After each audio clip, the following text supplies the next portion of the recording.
de este curso, afortunadamente con buena participación y sobre todo mejores contenidos, o tanto monta. Y queremos tratar hoy un tema que para mí entusiasma. Las cofradías somos nosotros, es nuestro ambiente, pero sobre todo lo más importante, saber de dónde venimos, qué ha sido lo anterior a nosotros y por qué, en función de esa evolución, hemos llegado. Me acompañan en esta mesa 4 pesos pesados. Falta alguno. Desgraciadamente nos faltan este año 2 abonados importantísimos en nuestro foro, como es Competencia, como es mi hermano Cayetano, como es Jesús Castellano. Gente que no le hacía sombra a ninguno de ellos y que también han hecho su historia la Semana Santa. Vamos a tratar hoy, como les decía, los hechos, vivencias y anécdotas. Y es importante, para saber, como decía al principio, dónde estamos, contar con la experiencia, la sabiduría y también, ¿por qué no?, las anécdotas, a veces graciosas, a veces trágicas, de la gente que ha hecho la Semana Santa como está ahora. Y para no alargarme, presento a los compañeros de la mesa. Y pienso de aquí para allá, que no quiere decir que sea más o menos importante. Luis Merino Bayona, malagueño, abogado en ejercicio, es alcalde de Málaga, es parlamentario andaluz en diversas legislaturas, es hermano mayor de la Archicofradía de la Aspiración, defecto que se le perdona porque aunque le pese. En su familia hubo gente inteligente que fue importante en la congregación de Mena, cosas que pasan. Él evita las horas de gimnasio porque a nuestra edad hay que cuidarse y normalmente hay mucha gente que va a hacer su deporte, pero se mantiene físicamente bien porque se dedica a sus horas libres a transportar paquetes y repartir alimentos en el economato cofrade, ayudando a servir a los que más lo necesitan. Luis Merino es un gran cofrade, pero sobre todo es mi hermano y mi amigo. Antonio Garrido Moraga, casi nadie, malagueño, doctor en Filología Hispánica, profesor de la UMA, académico correspondiente de la Real Academia Española, parlamentario andaluz, cofrade esperancista, pasional y racional, característica rara y poco común. Soy mucho más pasional, pero sobre todo es racional. Maestro pregonero y redento, ha dado lecciones magistrales y inolvidables en muchas ocasiones. Hemos aprendido mucho de él. Para mí, tiene pendiente. Ya he publicado el artículo, pero tiene pendiente una cosa que estoy deseando leer, que es la Oda al monumento al Nazareno Gorzo, que espero como muestra de la alegría y optimismo cofrade, característica natural de nuestro invitado. A continuación, Juan Rosén. Hace muchos años, pero tanto como que casi la mitad de los que estáis aquí no habían nacido, por los años 70 y tantos. De él dije en una ocasión que Juan Rosendo Hernández, por carnet de identidad. Hernández no, Hernández. ¿No era Hernández? No, Rodríguez Romero. Rodríguez. Entonces lo copié mal, ¿eh? Juan Rosendo Rodríguez Romero. Bueno, ¿cuál era el último saberlo? No, si lo tengo escrito de años de antes, lo que pasa es que no. Bueno, Juan Rosendo. Eso por mi abuelo. Por su carnet de identidad, Juan Rosén para el arte y Juan L. para los amigos. Íntimos. Que en su día dio el doble salto mortal y cambió los aplausos y las luces de las candilejas de los tablaos por el silencio monacal de su taller de bordado, donde ha creado escuela, siendo el primer andaluz en recibir el título de maestro artesano bordador por la Junta de Andalucía. Gitano Payo, enamorado hasta la víscera de su Virgen de la O, albacea y vestidor de su madre guapa, es un libro abierto de nuestra Semana Santa y seguimos esperando su inagotable historia y anécdotas que enriquezcan nuestros conocimientos. Y por fin, José París, malagueño, industrial, Dice la historia que después del milagro de nuestros redentores, la multiplicación de los panes y los peces, quizás sea el hecho más notable de nuestra historia, ha sido la transformación que gracias a Pepe ha sufrido la cofradía de sus amores. De ser una cofradía de barrio y no la más conocida, convirtió, gracias a su tesón, buen hacer y gracejo personal, a su señor cautivo en el icono no solo de su barrio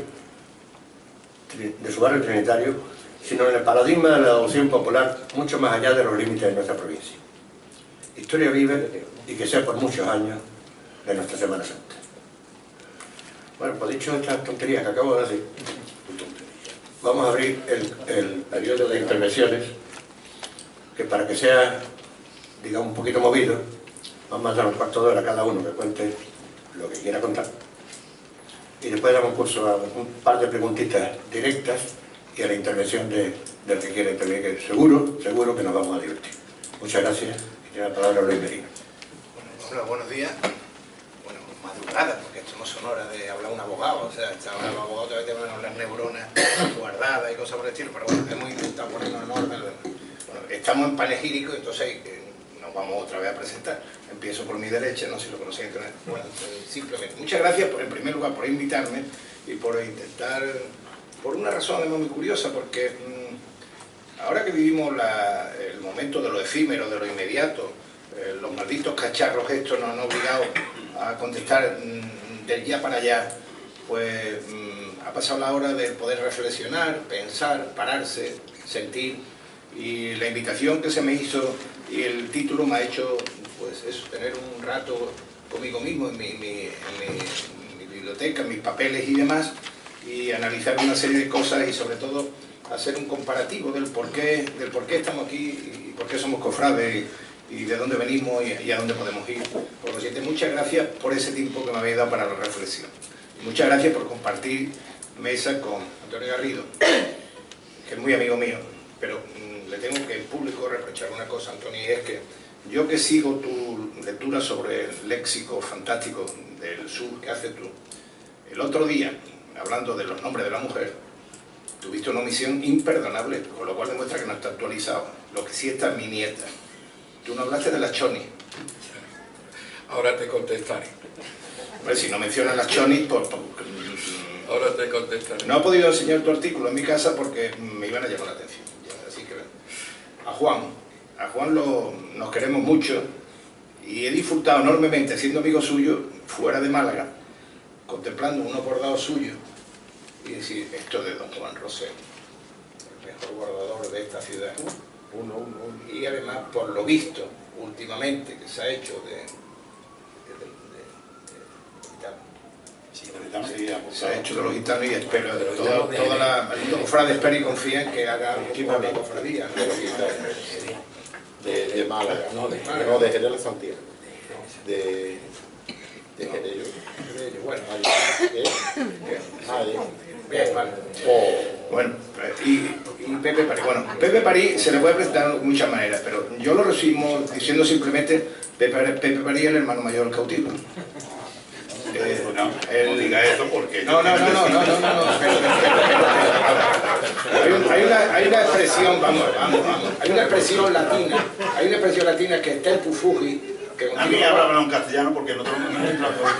En definitiva, el tempo fugi traducido significa Eres muy guapo. Muchas gracias. Luego nos veremos a la salida. Traducción literal del tempo fugi. Pero bueno, con respecto a los hermanos mayores que han sido, son y serán del cautivo, pues para nosotros es la referencia del cautivo y del barrio de la Trinidad de una manera seria y estar, y además es muy malagueño. Si algún día en el Museo de Artes Populares tendríamos que balsamar a un prototipo de malagueño, tendríamos que meter a Pepe en el prototipo de malagueño histórico. Ya estamos, igual no va a llegar, pero que lo sepáis. Y por último, a mi hermano Ramón. Digo hermano porque es verdad. O sea, tenemos un nexo común que es Cayetano, que fue mi hermano mayor, y después hemos seguido con él. Los quiero horrores. Tenemos que aclarar respecto a Mena, que yo soy de Mena como tú. Lo que pasa es que al nacer todos los que vivimos, nacemos en familias cofrades, sabéis que tenemos un padre y una madre, es lo que es obligado. Y en mi caso, mi madre se adelantó. Mi padre era de Mena, mi madre era de la Aspiración, y mi madre se adelantó al niño a hacerle la primera ficha y a hacerle la primera túnica. Pero yo soy de Mena y sobre todo te lo demostré en la JMJ. Y como creo que hay que dar un poco distendido al tema, os contaré una anécdota genial de la MJ, que demuestra cómo es un heterodoxo de la Semana Santa y de estas cosas y del orden y demás. Situación, noche de agosto maravillosa, increíble, fantástica y para vivirla, y lo recuerdo y me emociono, y me hicieron el honor de llevar el trono de mi Cristo de la Buena Muerte junto a mi hijo, y tengo una foto inolvidable en mi casa, los dos, con el escudo papal y demás. Bueno, entonces, aquellos tronos uno detrás de otro, y lógicamente todo allí metido para empezar a sacar, y el protocolo delante, por cierto, tiene un protocolo enorme Mena. Y llega una autoridad y yo veo, y yo estaba allí cerquilla, metido yo, pero oyendo, ¿no? Porque estas cosas me gusta oír. Y la discusión era si el primer toque lo iba a dar el que venía, que era una autoridad no sé qué, pero anda, que de pronto, o el hermano mayor, o no sé, anda, y de pronto se complica más la cosa porque llega la infanta Elena. Y ya había un debate allí delante, que si la infanta Elena tal, y de pronto, Ramón que llega por allí con ese andar característico que tiene, y así, y se saca del bolsillo un martillo, que era el mérito, porque en el mes de agosto llevar con un martillo por la calle de Gran Vía es rarísimo en Madrid. Bueno, hay muy poca gente que vaya con martillo. Claro. Bueno, Pues yo siempre lo he visto con martillo. Bueno. Y de pronto Simeneque dice, señores, que nos vamos, pum, pum, pum. Y nos fuimos, Gran Vía adelante, y mi Ramón allí, y la infanta Elena, el alcalde, la madre que los parió, todo el mundo, ¿esto qué pasa? Y lo cogieron ya pasado los Puertas del Sol. Ramón. Bueno, perdonad por la digresión. Es que quería complementar lo que he dicho porque ha estado muy institucional y había que disgregar un poco. Bueno. He sacado una nota sobre el ayer y hoy de la Semana Santa, y esto me ha ayudado una conferencia que di, invitado por mi amigo Jesús. Tú recordarás cuando nuestro ilustre rector de Madrid organizaba unas jornadas en Almería. Y me invitaste a dar una conferencia que se titulaba Sociología de las cofradías de Málaga. Bueno, ¿por qué sociología? Porque un abogado sirve para todo, lo mismo para diseñar un puente que incluso hasta para sacar a un señor de la cárcel. Pero bueno, a mí siempre me ha dado mucho por la investigación sociológica y tal y cual.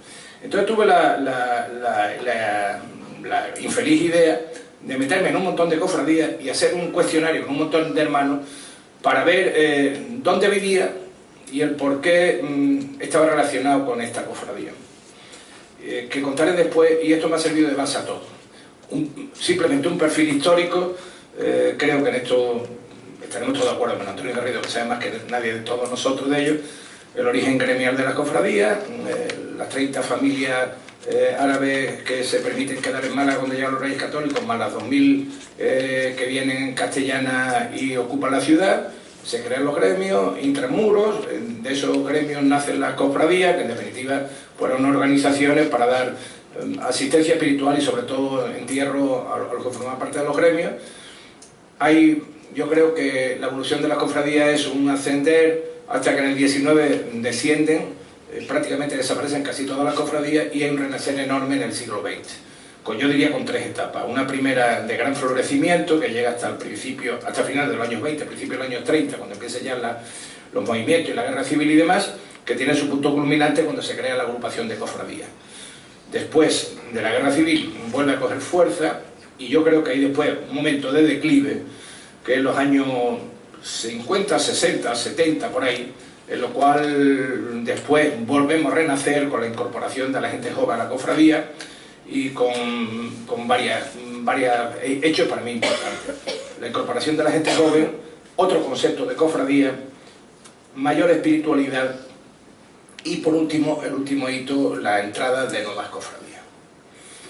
¿Cuáles son las características de lo que ha ido pasando? Yo creo que la Semana Santa de Málaga ha ganado en espectacularidad, ha ganado en orden, ha ganado en espiritualidad, ha ganado en hacer mayor de edad el concepto de caridad y ha ganado en patrimonio cofrade.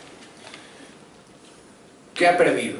Creo que ha perdido implicación de las cofradías en el tejido social y implicación de las cofradías en los espacios físicos donde están ubicados. En aquella encuesta que yo hice era curioso ver cómo todas nuestras cofradías, que en definitiva se movían en un entorno muy cercano a lo que es el centro de la ciudad, y ahí tenemos las grandes parroquias donde había 5 y 6 cofradías, esas parroquias se han ido vaciando de vecinos. Por ejemplo, tenemos clásico Los Mártires, en la cual, bueno, pues por los vecinos se han ido a vivir fuera de lo que se llama la cursilmente, la nuez de la ciudad, no sé por qué se tiene que llamar la nuez, pero en definitiva, la Málaga intramuros, la Málaga de los planos clásicos, lo cual hay ese círculo que marca el río, Carretería, Álamos, hasta acabar en el borde de la Alcazaba, de ahí para adentro, y ahí donde estaban las grandes parroquias, y ahí donde estaban las cofradías. Pero es que ahí era donde se vivía.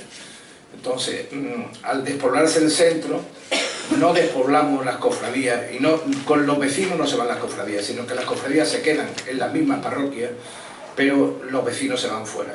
¿Qué es lo que ocurre? Pues que hemos despoblado del sentido de lo inmediato al cofrade en relación con su cofradía. La cofradía, que debería de ser yo diría, no un complemento, sino algo incorporado a la parroquia, y la parroquia el centro de convivencia de los cristianos, no ocurre así porque son cofradías en las cuales sus cofrades no viven en la parroquia. Ese es un gran problema que se está empezando a solucionar, curiosamente, con las nuevas cofradías que provienen de barrios lejanos y que allí sí viven ese espíritu que hubo.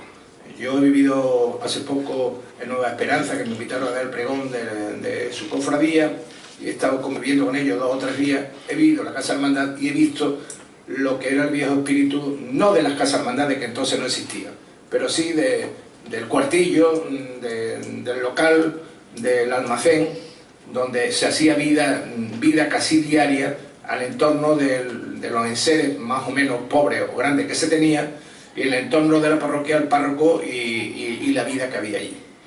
Este empobrecimiento ha producido otro hecho también muy curioso, y es que este empobrecimiento lo aguantamos los más mayores porque tenemos referencias sentimentales, referencias históricas, referencias familiares, tenemos más facilidad de desplazamiento, tenemos otras ocupaciones y dedicamos a la cofradía menos horas al día. Pero es un fenómeno que empobrece mucho a la cofradía por la juventud.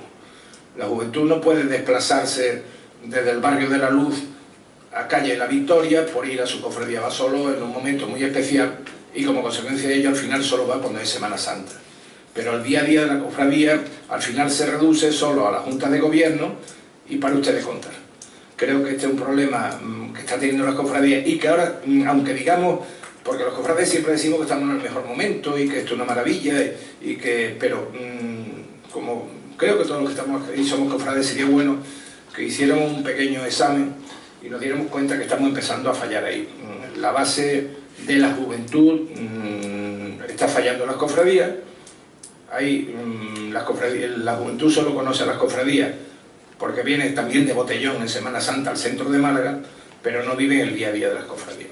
Eso no quiere decir que no haya juventud. Una juventud estupenda, entregada, y podemos decir muchos adjetivos calificativos más, pero independientemente que nos quedemos todos muy satisfechos después de decir esto, haciendo introspección hemos de reconocer que la juventud en este momento no está dentro de las cofradías. Esto crea un problema, no del presente, que está siéndolo ya, sino un problema de futuro inmediato muy grave. Eso por un lado. En segundo lugar, creo que también con la evolución que se ha producido en la Semana Santa de Málaga, se ha producido otro fenómeno que a mí me preocupa. Y es, al lado de lo positivo que he dicho, hay muchísima más religiosidad, muchísima más sentido de la responsabilidad cristiana en su acción de caridad, indiscutiblemente. Hoy las cofradías, y en estos tiempos más que más, estamos dando un auténtico testimonio de lo que es el servicio a los demás. Lo que pasa es que muchas veces, y creo que también es bueno, pues no vendemos lo que hacemos, ¿no? Pero estamos en primerísima línea, y yo no solo hablo de Fundación Corinto, que también, sino también en cada cofradía tú hablas y ves que se está volcado en lo que se está haciendo. Hay cofradías incluso que tienen una partida presupuestaria definida perfectamente, muy importante para esto. Para mí esto es un logro importante de las cofradías de Semana Santa, y junto con ello un concepto más actual de lo que tiene que ser la espiritualidad del cofrade y el por qué somos cofrades. Pero junto a ello creo que estamos teniendo otro déficit, aparte de de la no incorporación de la juventud, quizás por estos problemas logísticos y quizás porque el mensaje que lanzamos no está actualizado o no sabemos realmente conectar con esa juventud, hay otro problema, y este es muy controvertido lo que voy a decir, y también un problema de referencias estéticas. Creo que estamos en un momento de transición en la cual no acabamos de definir cuáles son los parámetros estéticos por los que se mueve la Semana Santa de Málaga, y eso también nos hace daño, sobre todo cuando queremos tener, perdón la expresión muy comercial, un producto que vender, y cuando queremos hacer referencia a lo que fuimos. En eso tendríamos también que hacer introspección, y eso es un problema muy delicado porque cada cofradía tiene su personalidad y cada una actúa y procesiona como cree mejor. Pero quizás sería bueno que cada una hiciera examen de conciencia y pensara si esa manera de procesionar o esa manera de expresarse es la propia de la que ha sido siempre la Semana Santa de Málaga. Y yo creo que, no sé, he pillado un cuarto de hora, pero lo que quería era simplemente dar una serie de pistas con objeto que después, que creo que es lo más interesante, que hablemos ya distendidamente, preguntemos y lo pasemos bien durante un rato. ¿He cumplido? Buenos días. Primero quiero agradecer a Braulio su amabilidad para invitarme a participar en este curso, y ciertamente estoy honradísimo en la mesa. Todos los que están en ella tienen muchos más méritos que yo, empezando por Ramón, cofrade o congregante incansable, que es lo exacto. Luis Merino, yo de Luis Merino tengo muchísimos recuerdos, muchísimas anécdotas, pero la que más guardo en mi corazón es aquel día que me dio el martillo para que tocara en las andas de la Virgen de los Dolores, en su traslado, y después me regaló el martillo, que yo conservo con un cariño enorme. Además, las dos archicofradías estamos hermanadas, y por lo tanto pues hay una conexión muy especial entre la inspiración y la esperanza, y Luis Merino es una persona que es un lujo para esta ciudad. Juan Rosén, yo Juan Rosén siempre tengo la imagen de Juan Rosén es una foto de un muchacho muy joven, jovencísimo, y muy guapo, vestido para bailar. Esa foto la tenía mi madre, la guardaba con un cariño enorme, porque mi madre a Juan lo quería como un hijo, quería inmensamente, porque ella pensaba que tenía mucho mérito, y lo tiene, un muchacho que se había criado sin madre, su madre había muerto muy pronto, y él en la vida ha hecho muchas cosas y todas bien. Entonces yo mi cariño, mi respeto a Juan, al Juan bordador, al Juan cofrade, es inmenso. Pero viene de muy atrás, viene de esa foto que tenía mi madre, que ella siempre me la enseñaba. Mira, qué guapo es Juanito, mira qué guapo es. Y yo los quiero mucho, este niño es muy bueno, y fíjate tú y tal. Y Pepe París, ¿qué vamos a decir de Pepe París? Pepe París, ¿qué vamos a decir de Pepe París? Pues de Pepe París podemos decir muchísimas cosas, entre ellas su entusiasmo, entre ellas su pasión absoluta. Todos los que estamos aquí, tanto ustedes como nosotros, todos tenemos nuestras pasiones, su pasión por su cofradía, por el cautivo, y hombre, yo le tengo que agradecer que me concediera el escudo de oro del cautivo. Entonces, como ustedes ven, tengo deudas con todos los que están en la mesa. La mesa se llama Hechos, Vivencias y Anécdotas, y los hechos, las vivencias y las anécdotas de la Semana Santa son lógicamente realidades que se corresponden con un modelo de Semana Santa, un imaginario de la Semana Santa. Ese imaginario no es estático, no puede serlo, es un imaginario dinámico. A lo largo de los siglos, la Semana Santa ha ido evolucionando en un concepto teórico que después tiene unas manifestaciones externas concretas en las que entran o que se sostienen sobre estas vivencias, estos hechos y estas anécdotas. La anécdota en sí misma aporta un dato, pero no se sostiene dentro de un análisis teórico si no hay un modelo detrás. La Semana Santa ha pasado el modelo teórico, por muchas vicisitudes. Pero hay que hacer una afirmación que parece obvia, pero que hay que hacerla, es importante hacerla. La Semana Santa es una realidad centenaria de la Iglesia Católica Romana. Eso es la Semana Santa. La Iglesia Católica Romana, a lo largo de los siglos, ha ido construyendo unos modelos teóricos que se han visto reflejados en las formas externas de culto, una de las cuales es la Semana Santa, la más importante sin duda lo ha sido durante muchos siglos del mundo hispánico. Eso es así. Entonces esta realidad de la Semana Santa no se puede desvincular nunca del modelo teórico que la Iglesia Católica Romana ha ido estableciendo a lo largo de los siglos. Por lo tanto, el dinamismo de la Semana Santa está en íntima relación con las modificaciones que la propia Iglesia Católica Romana ha hecho de su manera de ver y de entender. Y esto explica lo que voy a intentar defender o definir. Siendo yo un feliz estudiante en Bolonia, muy feliz, en el Archivio Generale de Bolonia hay un papel, porque es un papel muy quebradizo, que además mide aproximadamente 3 metros, un tamaño como esto. Y ahí aparece una de las primeras procesiones de las que se tiene memoria reflejada gráficamente. Es una procesión del siglo XIV. La Semana Santa tiene varios modelos. Hay un modelo medieval. Ese modelo nace de un cambio en la Iglesia. La Iglesia, en un momento determinado, humaniza sus planteamientos doctrinales.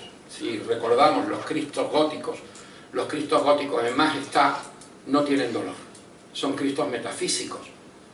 Son puros símbolos, porque el lenguaje medieval es un lenguaje simbólico. Son Cristos con corona que no sufren, están en la exposición de la majestad. La Iglesia en un momento determinado cambia el modelo hacia formas de expresión de la humanidad de Jesús y del dolor de María, y es cuando empieza la imaginería, empiezan las artes a reflejar la sangre, la corona de espinas, la expresión de dolor, la Virgen. Esto es un cambio que se produce en la Baja Edad Media. Y se produce por una razón, que era la peste. La peste en Europa, que acaba prácticamente con la población europea, y eso significa el miedo, el terror y la manera de poder encontrar consolación es imitar, la imitatio Christi, ¿no? La imitación de Cristo y las visiones de las místicas del norte de Europa, de la pasión de Jesús. Entonces, 30.000 personas, 40.000 personas se lanzaban a las calles de Colonia haciendo penitencia, disciplinándose, como una forma de a ver si el Señor nos perdona. Porque el punto de partida que la Iglesia fomenta, lógicamente, todo es por los pecados. O sea, todas las desgracias vienen por los pecados. Por lo tanto, si somos perdonados, si hacemos penitencia, nos serán perdonados los pecados y nos podremos salvar. Ese es el primer modelo. Ahí no hay lujos, ahí no hay nada. Ahí lo único que hay pues, es una cruz desnuda, que la lleva un sacerdote, y detrás va el pueblo fiel. ¿Qué ocurre? Que desde el primer momento el pueblo fiel toma iniciativas, como ocurrirá después con los rosarios en el siglo XVIII, y eso ya la jerarquía no lo puede controlar. Y eso a la jerarquía la pone muy nerviosa, porque no lo puede controlar. No puede controlar que en el barrio X, del pueblo X, de la ciudad X, la gente se lance a la calle y haga disciplinas. Y el párroco no puede controlar.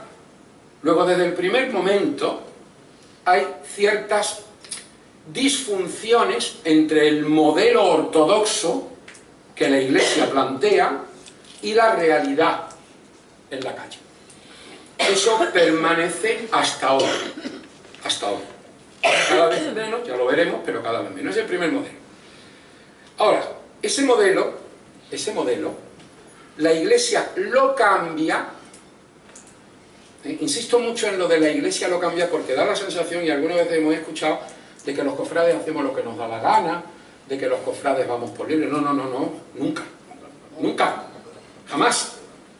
Hay formas externas que sí van por libre, formas externas, pero nunca el fundamento. El fundamento lo marca la Iglesia Católica Romana y el ejemplo más claro es el Barroco y Trento. La Iglesia Católica crea nuestro modelo de la Semana Santa. Lo crea como una reacción contra la Reforma Protestante. ¿La Reforma Protestante qué es? Una comunicación directa de la persona con la divinidad. La Iglesia Católica eso no lo quiere de ninguna manera. Ahí están Miguel de Molinos y demás, sino que tiene que ser a través de, por intermedio de la propia Iglesia y de sus ministros. Entonces, que no queréis imágenes, más imágenes. Que no quede culto externo, más culto externo. Que no hay lujos, más lujo. Y eso es el modelo barroco creado por la Iglesia Católica Romana. Las cofradías, evidentemente, casi todas en los conventos, porque siempre los frailes fueron más comprensivos que los párrocos, siempre. No hay que olvidar que la Semana Santa se crea y desarrolla en los conventos, es una realidad conventual, no es parroquial. No es parroquial. Es parroquial a la fuerza, a partir de la desamortización de Mendizábal de 1830. Pero las cofradías estaban en los conventos, los grandes conventos con las grandes cofradías. Cofradías que además llegaron a tener un poder económico extraordinario. Extraordinario. Un poder económico con casas, con fincas, con tierras, pues una cosa verdaderamente importantísima. Y claro, ahí es donde el control no era absoluto. El control por parte de la jerarquía no era absoluto.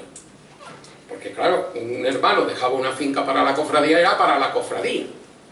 Entonces la jerarquía siempre tuvo dos dudas o dos planteamientos problemáticos. Uno eran los bienes de las cofradías a los que no podía acceder de una manera directísima, y otro era la llamada ortodoxia. Claro, el fervor popular. El fervor popular es muy difícil de controlar.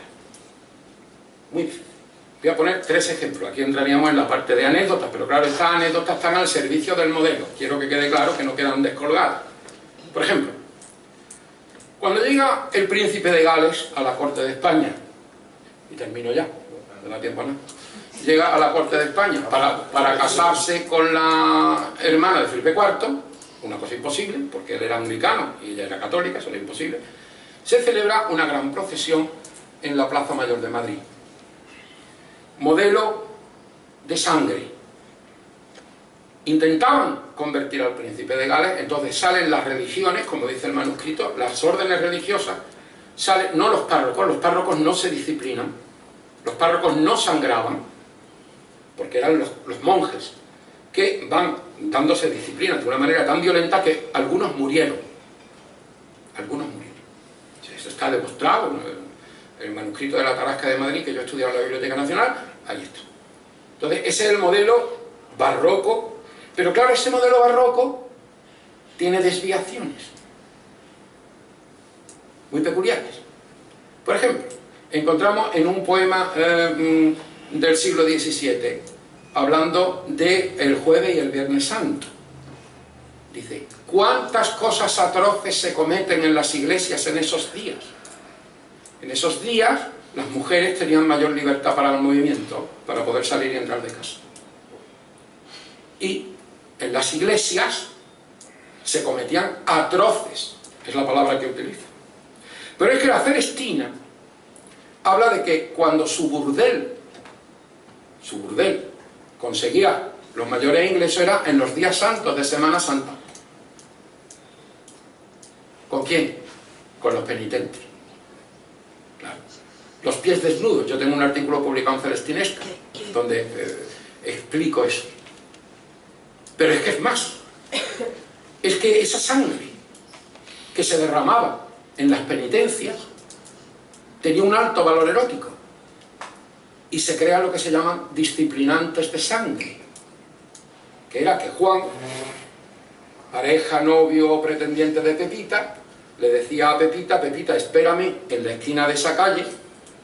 Juan va disciplinándose y cuando llega a la altura de Pepita, aquello ya no era disciplinarse, aquello era ya la sangre a chorros. ¿Para qué? Para que le saltara el vestido a Pepita. Y eso enlaza con el valor de la sangre como vida y el alto valor erótico de los disciplinantes de sangre en el mundo hispánico del siglo XVII.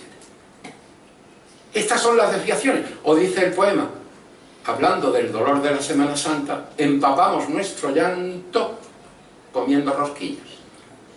La cocina de Semana Santa. No, claro.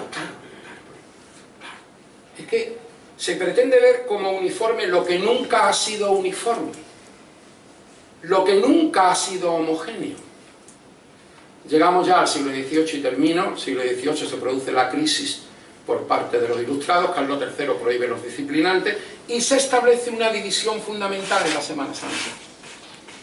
Las cofradías de serio, que no se tapan la cara, van de chaqué, y las cofradías de barrio, pero de barrio en el sentido más popular, que sí se tapan la cara y que cometían esas, entre comillas, atrocidades que la jerarquía atribuía, como que un nazareno entrara en una taberna, se tomara un vino y después siguiera. Cuando llegaba en un estado de euforia, ciertamente notable.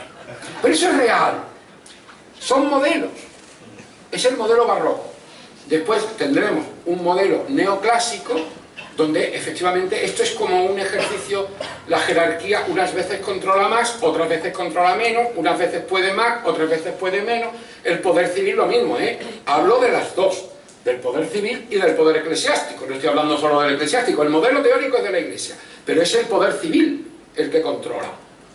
Y entre ambos van ahormando la Semana Santa, ahormándola en un sentido de orden, que no se desmadre esto, que no se nos vaya a salir porque el pueblo ya se sabe.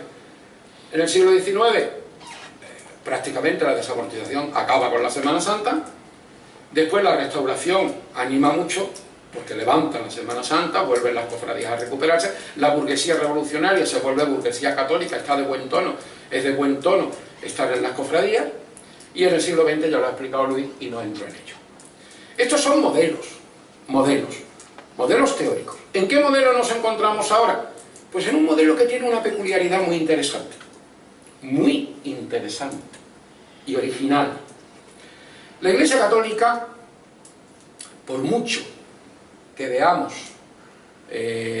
las grandes multitudes en la Plaza de San Pedro, por mucho que veamos lo que va a ser en Brasil, en las playas de Copacabana y en las demás playas, la Iglesia Católica está en retroceso. Eso es indiscutible, en retroceso. En Europa, desde luego, varios papas, Pablo II, Benedicto, la nueva evangelización de Europa. Europa ya no. ¿Qué llena? ¿Qué puede llenar todavía una iglesia como Santo Domingo? La cofradía de Santo Domingo. De lo contrario, ya estuviera allí de párroco San Juan Crisóstomo, que no es el caso. Pero bueno, pudiera estar San Juan Crisóstomo, que no se llenaría. Se llena cuando las cofradías tienen cultos. ¿Cuándo se lanza el pueblo a la calle? Pues en la apoteosis de la esperanza, por ponerla más próxima y por la que a mí me concierne, claro, el día 22. Eso no lo consigue ni el Corpus. No nos equivoquemos. Entonces, ¿cuál es la táctica? La táctica es controlar a las cofradías. Y es legítimo y respetable que haya cofradías cuyas juntas de gobierno sean elementos, cuñas de la jerarquía dentro del conjunto. Eso es bueno, siempre ha existido. Ahora, hay un matiz, para mí. ha de respetarse escrupulosamente la religiosidad popular de cada uno. ¿Me explico? Que hay un señor que no va a misa nunca y que solo va el día de salida de su cofradía, y ese día se le empañan los ojos y llora y se acuerda de lo que le dé la gana de acordarse. Eso es tan respetable, tan digno y tan hermoso como el cofrade que está dentro de la pastoral ortodoxa de la Iglesia y sirve de instrumento. ¿Por qué? Porque no lo digo yo, lo decía San Juan de Ávila.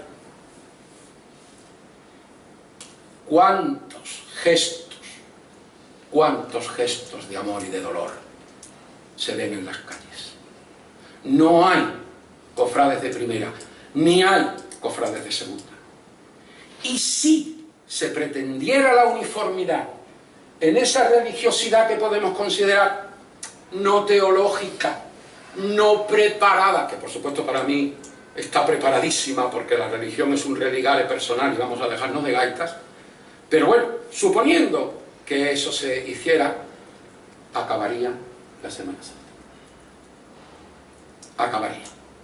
Se convertiría, bueno, pues en unos desfiles, más o menos ordenados, más o menos, pero el componente emocional, irracional, radicalmente sincero del pueblo, que se vio el otro día en la calle, o es que de los miles de personas que iban, hacen cursillos, hacen...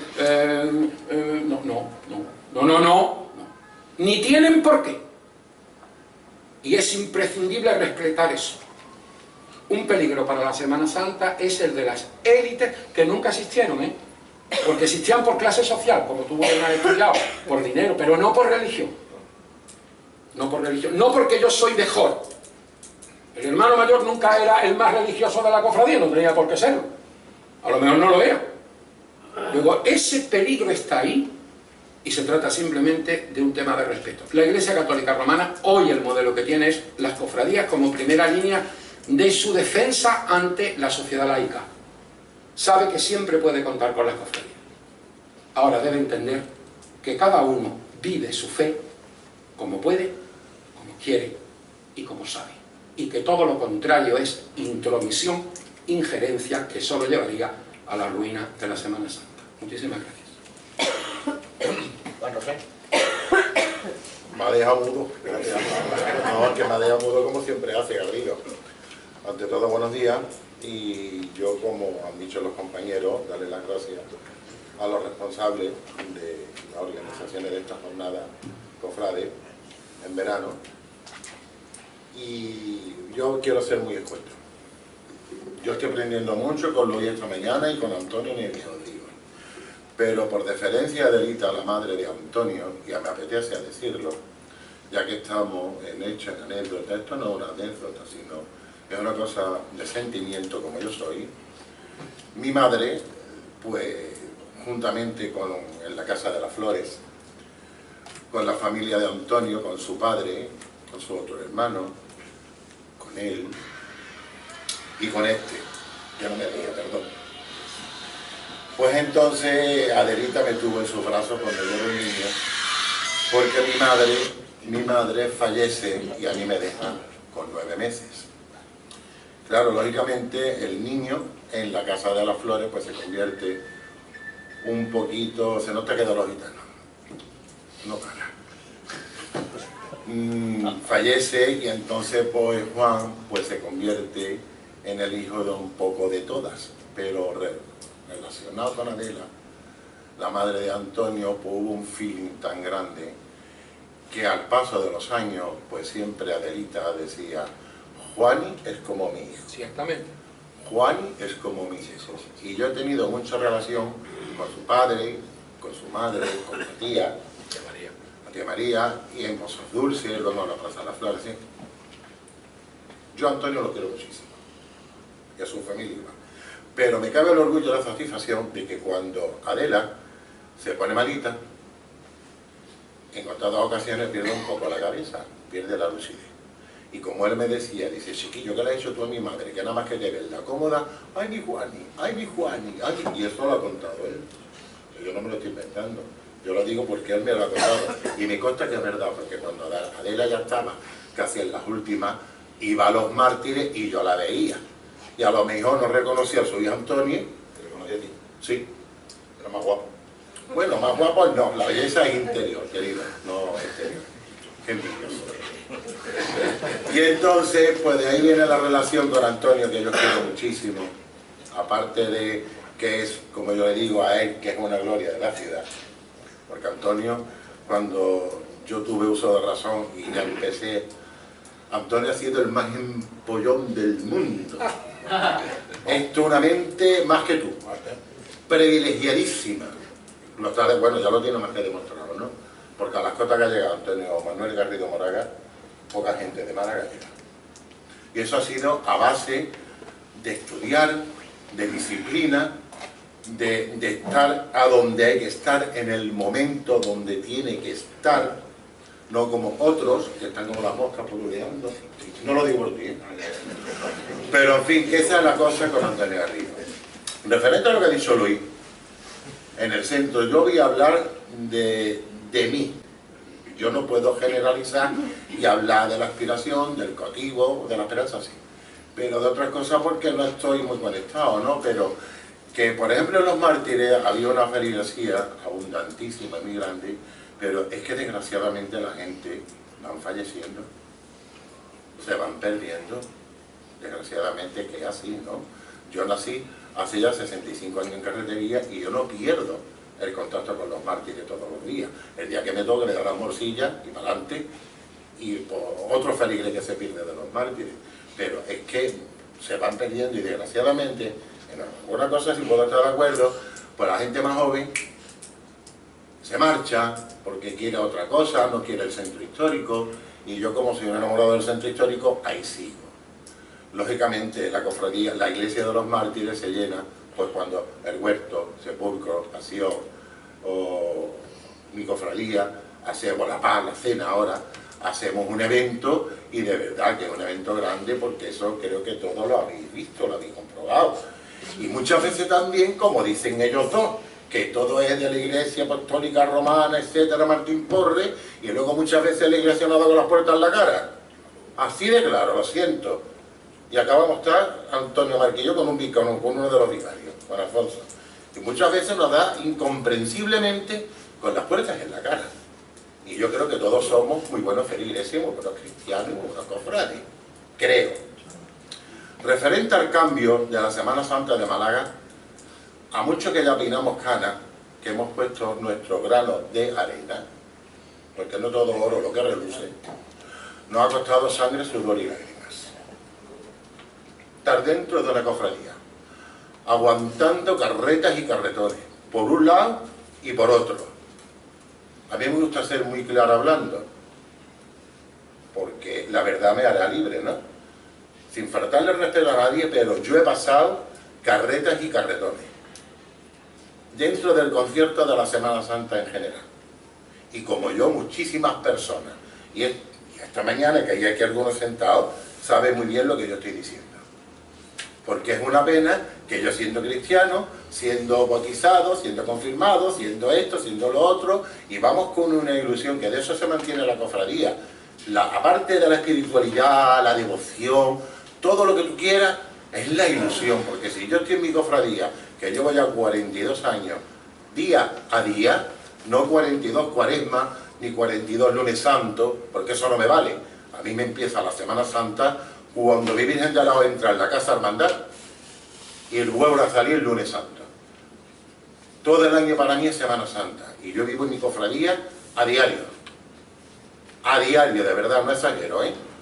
Yo vivo en mi cofradía a diario, porque me corre, porque la siento, porque estoy enamorado de mi Cristo y estoy enamorado de mi Virgen.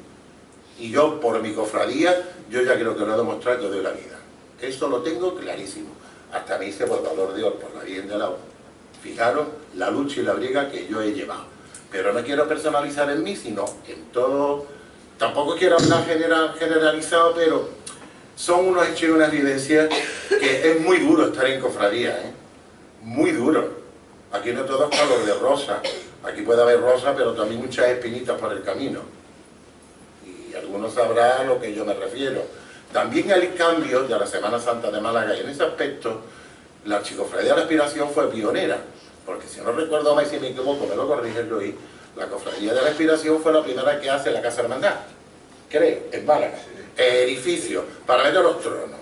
Y entonces, gracias a la Casa Hermandad, la Semana Santa de Málaga ha dado un vuelco tan increíble, porque es que a donde nos reunimos, vivimos, convivimos, comemos, lloramos, nos reímos, es en la Casa Hermandad. Y gracias a esa Casa Hermandad se terminaron las tertulias y las reuniones en bares, en cafeterías, en restaurantes, el estilo compadreo. Ya vivimos una Casa Hermandad que es una realidad, y todos los días, o casi todos los días del año, nos vemos, los tronos montados, esa salvajada que se cometía de casi todos los tronos malagueños, se desarmaban, se desmontaban, etcétera, etcétera, etcétera. Yo nunca jamás he estado en contra de un tinglado, y siempre lo respetaré, porque eso fue labor de mis mayores. Y los dientes lo eché en un tinglado. Pero gracias a la Casa Hermandad, la Semana Santa de Málaga, claro, ese es mi pensamiento, no sé si estaremos de acuerdo o no, pero gracias a esa Casa Hermandad, que hoy entra en cualquier Casa Hermandad con sus vitrinas, su patrimonio, sus tocas, los mantos, los tronos, todo limpio, todo en condiciones. Y lo más importante, que todos nos hemos cambiado el chip, desde la más grande hasta la más chica. Todos nos hemos cambiado el chip en el pensamiento de lo que es la Semana Santa. La Semana Santa, siempre hemos dicho, o han dicho, es diferente a la de Zamora. Es que estamos en Andalucía, señores. Estamos en el sur del sur. Y los andaluces somos muy barrocos y somos muy especiales. Y vivimos y sentimos y le lloramos y le cantamos y le rezamos a una dolorosa o a un Cristo. Porque ¿quién nos lo ha dicho que guapo es el cautivo? Es que es la verdad. O qué soberbia va la Virgen de los Dolores. Porque eso es la soberbia barroca de Andalucía. Cuando sale la Virgen de los Dolores de la Expiración, eso es insoportablemente maravilloso. Porque es que es así. Y tenemos esos patrimonios. Cuando salió el 22, la Virgen de la Esperanza, ahí ¿qué decimos? Porque es que es así. Y gracias a ese cambio de nosotros mismos, porque yo sí me he cambiado el chip en mi cofradía. Y creo que como yo, todos los que estamos, y creo que se están viendo los resultados. Porque también se dice, ¿qué seria va? Pero, aunque a mí me han tachado mi cofradía de folclórica, vale, muy bien, somos la de los gitanos, somos la única de Málaga, pero es que nosotros vivimos la pasión, la muerte y la resurrección de Cristo con alegría. Eso está claro, porque si todo golpe de pecho disciplinante para llenar la farda de Pepita, apague y vámonos. Apague y vámonos. De modo que eso es un hecho que yo pienso que gracias a eso la Semana Santa, más orden interno a través de la agrupación de cofradías, con sus defectos y sus virtudes, porque todas las instituciones no son perfectas, eso lo tengo clarísimo, pero también gracias a la labor, horarios itinerarios, etcétera, etcétera, pues se ha ido marchando, gracias a todos los presidentes que han pasado, han puesto su grano de arena, han puesto su particular visión de lo que debe de ser, a unos gustarán más, a otros gustarán menos, eso es una cosa que está ahí, pero no obstante podemos presumir, aparte de la fe y del sentimiento que le pongamos a cada una de nuestras imágenes, de nuestros Cristos o de nuestras vírgenes, la verdad que podemos presumir de una gran Semana Santa, de un buen patrimonio, como ahora se está exponiendo en la agrupación de cofradías, y sigamos así y mirando a la juventud y dándole su puesto. Pero tampoco yo no puedo soportar que venga un señor que no sabe dónde tiene la cara y me dé clase cómo se viste una dolorosa, cómo se pone una ánfora con clavel o cómo hay que poner un cirio. Porque hoy, gracias a los medios, a los técnicos, todo el mundo sabe de todo. Todo el mundo sabe de todo, todo el mundo es perfecto. Y lo como echar los dientes en cofradía lo están dejando a la altura de la babucha. Muchas veces ese es el pensamiento o lo que yo percibo. En una cofradía hay que estar dentro, subirse mucho al trono, patear mucho trono, chupar mucho manto y trabajar y mirar a las cofradías como a los hijos, dárselo todo a cambio de nada. Porque si tú trabajas esperando algo, amigo, qué vacío está. Hay que dárselo todo a cambio de nada. Y disfruta de ese momento. Disfruta de ese momento que tú hagas. Porque si no lo haces, entonces ¿para qué está? Nunca esperes nada. Yo nunca espero nada de mi cofradía, de verdad. Yo lo que haga, lo disfruto, de la marinera. Yo no espero nada. Pero lo que yo haga en mi cofradía, por supuesto que Juan Rosell lo disfruta a tope. Porque está con las imágenes de sus devociones y con las imágenes que ya son 42 años pegaditos a ellos y a seguir luchando. Y nada más. Me dio la palabra mi amigo Pedro. Pedro París.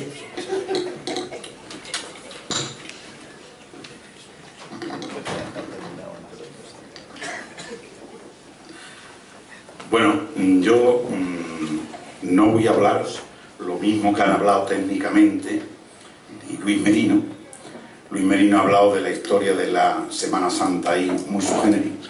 Yo voy a hablar diferentemente. Yo soy Pedro París y hablo diferentemente. Aquí había un cofrade, que lo conocemos todos, era compadre mío, y decían, cuando hablaba, las cosas del periquito.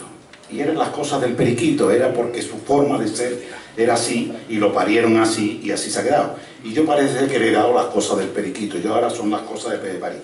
Pero en fin, yo no voy a hablar de la historia, como ha plantado Luis Merino, que estuvo allí con un martillo que le dio Antonio Garrido Moraga en la Gran Vía de Madrid. A lo mejor lo que estaba machacando es las naranjas que están en los árboles de la calle Alcalá. No lo sé. Porque sacarse un martillo en la calle, en la Gran Vía, es raro, pero lo sacó. No, lo sacó. Está liado, yo no. Está liado. No, Bueno. fue Ramón el que llevaba el martillo. Hay dos martillos. Ramón. Dos martillos. Dos martillos. Uno para machacar la aceituna y otro para tocar. Bueno, yo voy a contar otra historia. Yo no soy, tampoco voy a contar lo de Antonio del barroco. Yo soy antiguillo, usado, pero no soy tan antiguo como Antonio para contar el siglo XVIII, porque en el siglo XVIII las canicas no existían ni yo tampoco. O sea, yo voy a contar la historia, no la de Juan Rosell, que estaba en la cómoda de la madre de Antonio, porque Antonio habéis dicho que de chico era muy guapo Juan. La foto. Y le decían lo guapo que era, por eso puso la foto en vez de una postada. Eso. En vez de una postada de Gibraltar pusieron tu foto. No, Hay una cosa que, antes de empezar, quiero decir, porque hay una cosa que me ha dolido de Luis Merino. Es que ha hablado de embalsamar. Pues, señores, esto es muy grave. Esto es muy grave. Hablar en una cosa de aquí de Semana Santa, hablar de embalsamar, porque miren ustedes, yo entré en las cofradías siendo muy chiquitito, yo entré con 3 años, pero yo creo que yo entré porque todo el que me conoce, porque entonces no existían los columbarios en las cofradías, si no a lo mejor no hubiera entrado, lo digo claramente. Y claro, cuando ha dicho Luis Merino algo de embalsamar y me ha mirado a mí, me ha dolido, porque claro, yo vengo aquí a una ponencia que dice hechos, vivencia y anécdota. En la cofradía, las anécdotas son hechos y vivencias, no inventos, son vivencias que se han vivido en la cofradía. Y yo vengo aquí a romper un poco el fuego del barroco, de lo antiguo de Luis y de lo bonito de Juan. ¿Qué pagan las Biblias? Por alusiones, lo de embalsamar no te gusta. No, mire usted, yo le voy a contar una cosa de un entierro. Y entonces puede ser que se crea usted porque yo no. Yo fui a un entierro, cofrade, vamos, que lo sabrán ustedes, y era en San Miguel, no estaba San Miguel entonces en funcionamiento, y era la madre de un cofrade, de un hermano mayor. Estuvimos en San Miguel, todos los hermanos mayores, incluido uno que desgraciadamente falta su estancia aquí. Y entonces, claro, sabéis ustedes que enfrente a San Miguel había un bar que según le diera, abría toda la noche.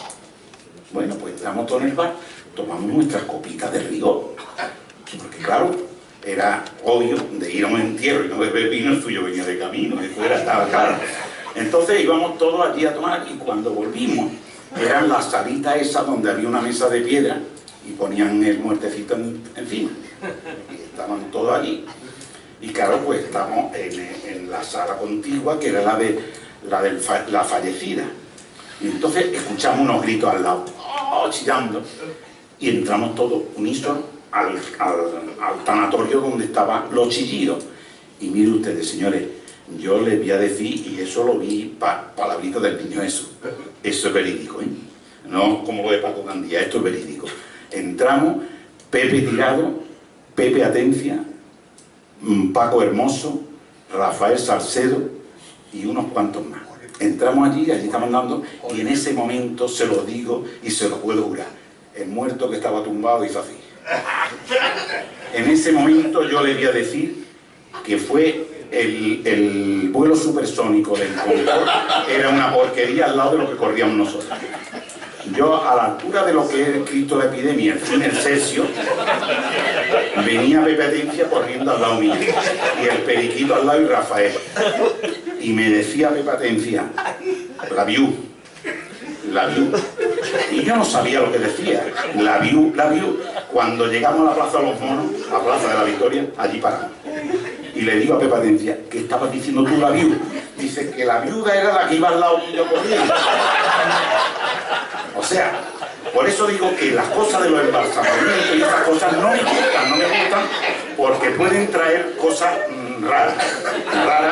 En el anecdotario de la Semana Santa de Málaga hay muchas cosas, porque hay que escribir la historia de la Semana Santa, como grandes escritores aquí en Málaga, grandes historiadores han escrito de distintas cofradías, han escrito la historia de la Semana Santa. Pero la historia de Semana Santa tiene unas cosas bonitas y unas cosas que también hay que conmemorar, porque no solamente va a ser los parámetros cuadrados del barroco del siglo XVIII, donde se flagelaban, y yo quisiera ver la flagelación, porque ahora también se flagelan. Nosotros en nuestra época, yo les puedo decir que cuando yo entré en la agrupación de cofradía tenía 14 años, delegado del cautivo, y tenía 14 años, y me acuerdo aquella noche célebre, porque entonces eran grandes personas de las grandes familias, de la gran historia de Málaga, y entonces la primera noche que yo entré, yo sé que un hermano mayor de la sangre, fallecido, y dijo, solicito la venia a la presidencia para hacer el uso de la palabra. Y yo dije, leche, ¿yo dónde me he metido? Con 14 años yo. Y dice, y le contesta el mismo que había pedido la venia, que me perdone Paco Lara, aunque yo sé que Paco Lara no perdona ni a su padre. Y yo me quedé aquí, cuando sabía que una semana antes iba a enterrar al padre, y digo, ¿dónde me he metido yo? Pues, como eso, a través de la historia, pues ha venido muchas cosas y muchas anécdotas. La agrupación de cofradías, en aquella época que yo empecé a vivir, que era la historia donde nos sentamos en el último, ya pasamos al Alcón Luján, y nos sentábamos en la última fila, y cada vez que levantaba uno la mano, pues claro, había muchas veces que pensarlo si se le daba la palabra, ¿no? Porque la última fila de la agrupación de cofradías en Alcón Luján era temible. Yo les puedo decir a ustedes, está aquí una persona que fue secretario, ¿eh? Fue secretario con don Federico del Alcázar. Allí había una costumbre, yo dentro del mucho anecdotario de la Semana Santa, que es muy rico y muy diverso, no del siglo XVIII, porque no lo conocí, ya lo digo, pero del siglo XX, de la del XXI, no la conozco tampoco mucho, pero la del XX sí lo conozco. Y del XX, ahí, dentro del anecdotario ese, pues había Pepe Atencia, que en paz descanse, era un hombre tan sumamente dinámico, que para que endulzáramos las reuniones de la agrupación de cofradías, nos daba unas bolsitas de caramelo, que nos ponían en los asientos, de esos caramelillos chiquitillos, estaban bastante baratos, no se gastaban mucho en esta época, pero vamos, nos daba y nos tenía endulzados por lo menos para que no riñéramos mucho. Pero eso, pues bien, la última fila también estaba más discreta, pero llegó otro presidente, y en vez de dar las bolsitas en los asientos, las tiraba desde la mesa presidencial, tiraba las bolsitas. Y aquí hubo una anécdota de que, claro, había muchas veces de que era tan pesado aquello que empezaban los tíos con las bolitas. Y a mi buen amigo Federico le pegaba en la cabeza. Y le decía a Federico, al secretario que está aquí sentado, dice, me parece que me están tirando caramelo. Y decía el secretario, no, yo doy fe que es que a David los cartuchos saltan. Con eso puedo contar como esa la misma, pero también era una historia del siglo XX, de la Semana Santa de los años 60, de los años 60, 70, que era muy graciosa, era digna de ver. No se perdía nadie de una cofradía, ni delegados ni nada, se perdían ir a una junta de gobierno. Todo el mundo estaba loco y me preguntaba durante todo el mes, ¿cuándo hay junta de gobierno? Porque se pasaba muy bien. Había una anécdota.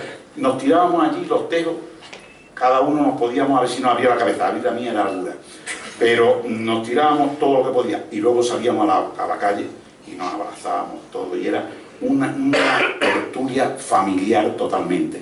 Yo digo, hasta tan llegó la familia que se bautiza la hija de un hermano mayor. Y señores, fuimos padrinos el resto de todos los hermanos mayores de la cofradía. Hasta tal punto que se regalaban a las mujeres unas pulseras con los escudos de las restantes cofradías menos de uno. Hasta ese punto llegó la unión que teníamos con todos. Eso no quería decir nada cuando llegaba un entierro. Cuando llegaba un entierro, yo os puedo contar un célebre entierro que lo conoce Málaga entera. Era el del hermano mayor de una cofradía, el hermano mayor del Rico. El hermano mayor del Rico, este era, lo voy a decir, Rafael Porra, una bellísima persona, pero era lo menos que se vendía de hermano mayor, unos 10. Bueno, pues vivía en la calle Condureña, nos citó Pepatencia para ir al entierro, nos citó ahí en Antonio Martín, a las 7 de la tarde, una tarde de esta de ventisca, una tarde de esta de invierno puro. Bueno, para las 7 estábamos allí, el grupo que íbamos siempre, los 8 o 10 que íbamos siempre, estábamos allí y cuando decidimos, tomando copitas, decidimos ir al duelo, eran las 11:30 de la noche y allí nos presentamos todos en Condureña. Mire usted, el salón era como esto y yo el primer entierro que había visto que las mujeres estaban a una parte y los hombres a otra. Bueno, pues sentamos allí en el salón, las mujeres a otra parte, y empezaron a decir que don Rafael era buenísimo. Dice, era buenísimo. Y saltaba uno, no como mi suegro, que lleva 3 meses muriéndose y no dice ni pío, pero se salta a comer y no palma. Así era todo el anecdotario. Hasta que dice mi amigo Pepatencia, vamos a rezarle un Padre Nuestro a don Rafael Porra. Bueno, ahí fue donde empieza el caos. Entramos todos en fila india en un dormitorio que era tan grande como esto. Había una cama, no como las de ahora, de 1,80, sino 3 metros de ancho, por 3 de largo, 4 de largo, y en medio estaba el muerto. El muerto con una túnica, él medía 1,10 y le habían puesto una túnica en Parma, porque aquello tenía 2,40 o 2,70 de túnica, dorado por todas partes. Nada más que se le veía la carita y un escapulario que de verdad, como los estandartes de ahora, un escapulario de por lo menos 40 o por 40. Y allí nada más que se veía carita. Bueno, pues entramos todos, allí empezamos a reírnos y a cohibirnos, hasta que dice Pepatencia, vamos a rezar un Padre Nuestro. Y íbamos todos en fila india. Como ustedes comprenderán, yo estaba en la puerta del dormitorio, el último de la fila.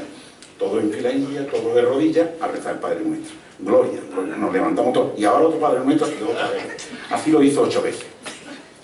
Y cuando nos íbamos ahí, dice un momentito, porque yo quería mucho a don Rafael Porra. Pepatencia, el primero, que se ponía de rodillas al lado de la cama, y cuando hace así, le viene el muerto y le pegó un beso.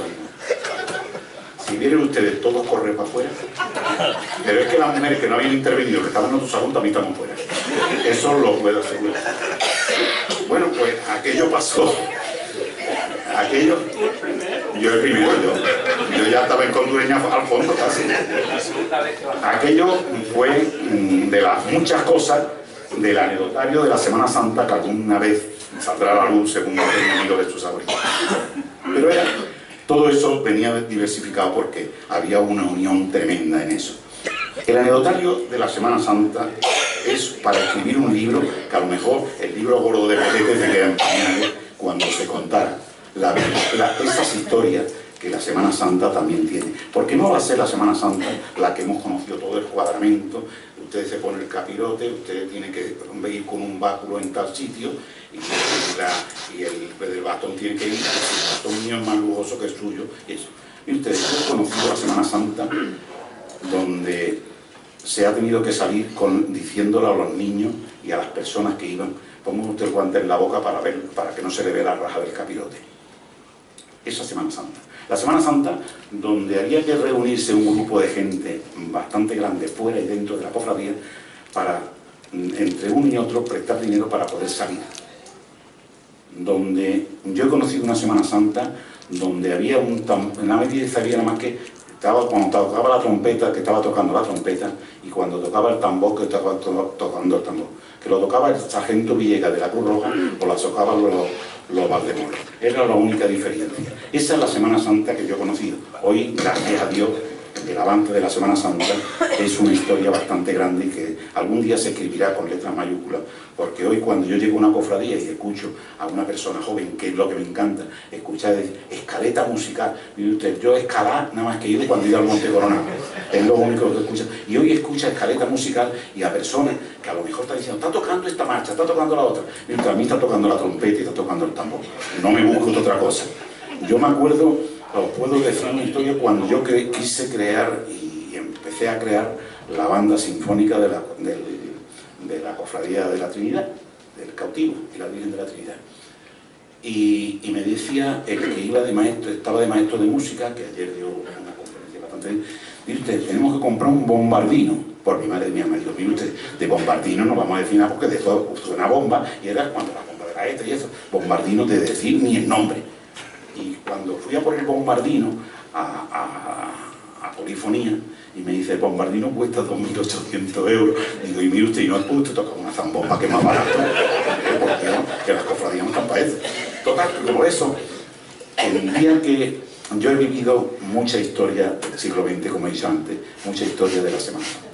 Pero por mi carácter he visto la realidad de lo que me ha gustado, la formalidad, la seriedad, pero luego hay un apartado, que hay que ver la historia de la Semana Santa, hay que ver de Málaga, hay que verla con la idiosincrasia de este pueblo, no el encuadramiento de Zamora.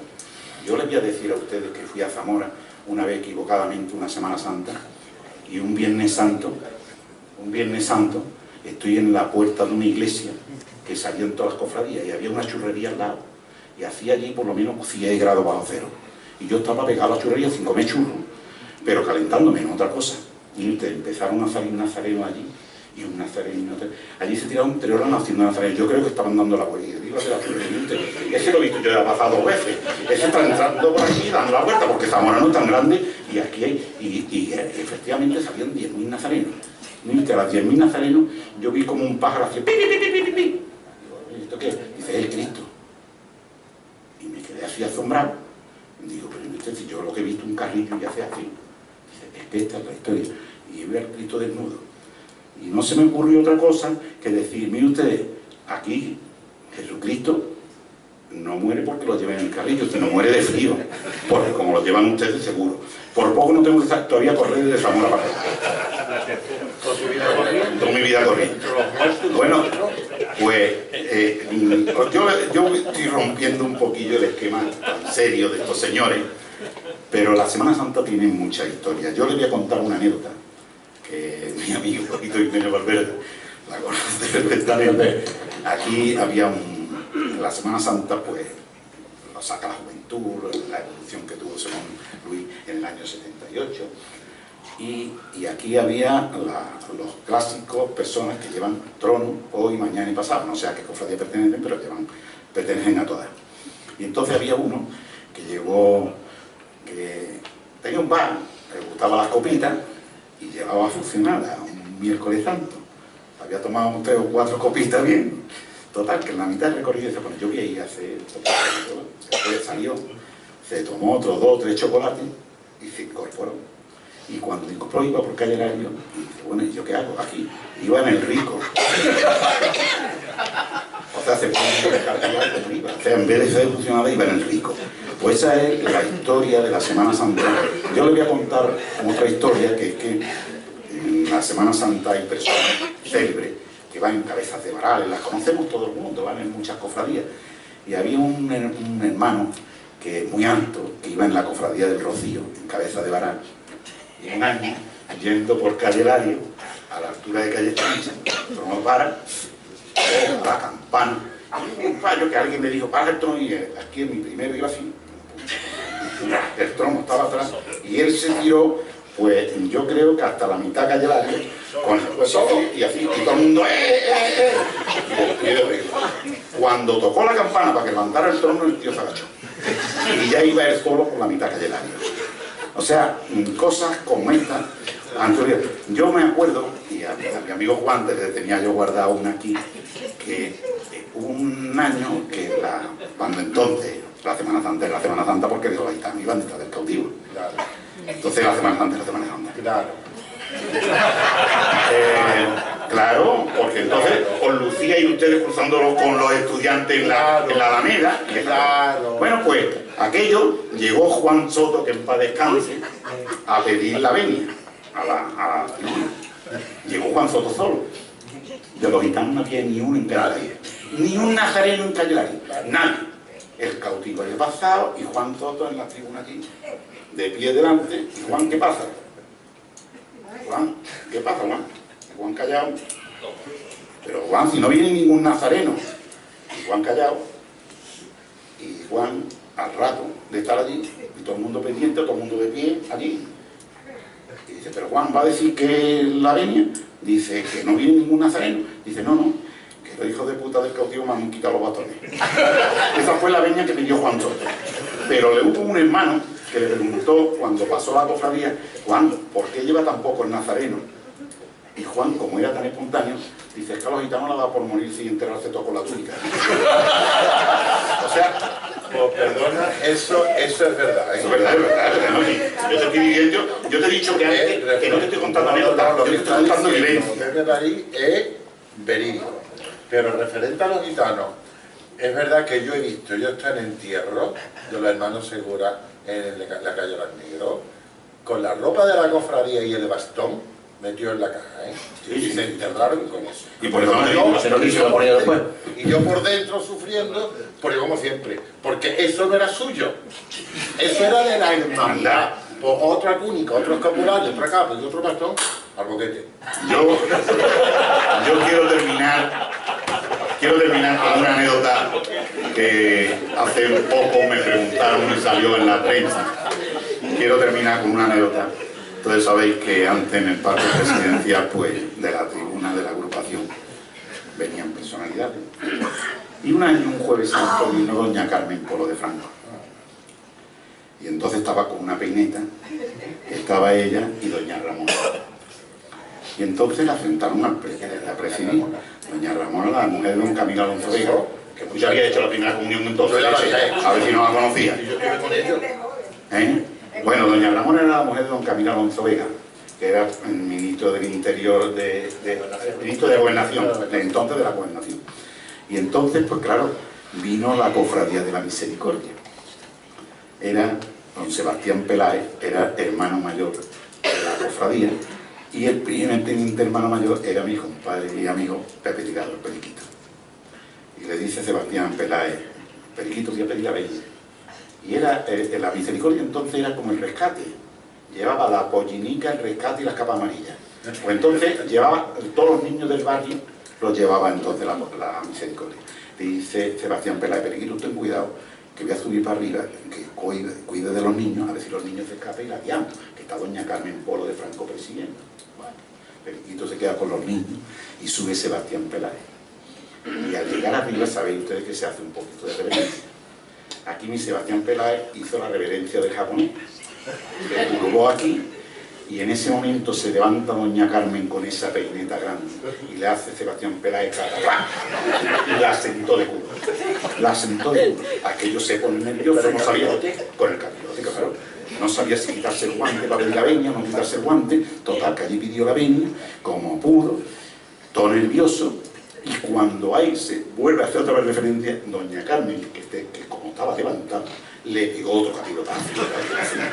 Aquello ya lo puso nervioso, se volvió para atrás. No vio la escalera. Un niño que se había escapado por la escalera, tropezó con el niño y Sebastián Peláez llegó al asfalto de calle Larío, rodando. Capirote por una parte, Sebastián Peláez por otra, el niño por otra, y Periquito que coge el capirote que había seguido volando y se lo coloca a Sebastián Peláez en la cabeza. Y Sebastián Peláez que se pone a decir, ¡Periquito, Periquito! ¡Que me he quedado ciego, que me he quedado ciego! Y el Periquito no tiene otra cosa que decir, lo escuchó hasta los que estaban en la tribuna del Zaragozano, lo escucharon. con esta palabra ustedes perdonen, señora, pero tengo que decirlo textualmente. Hijo de puta, no te va a quedar ciego y te ha puesto el capirote al revés.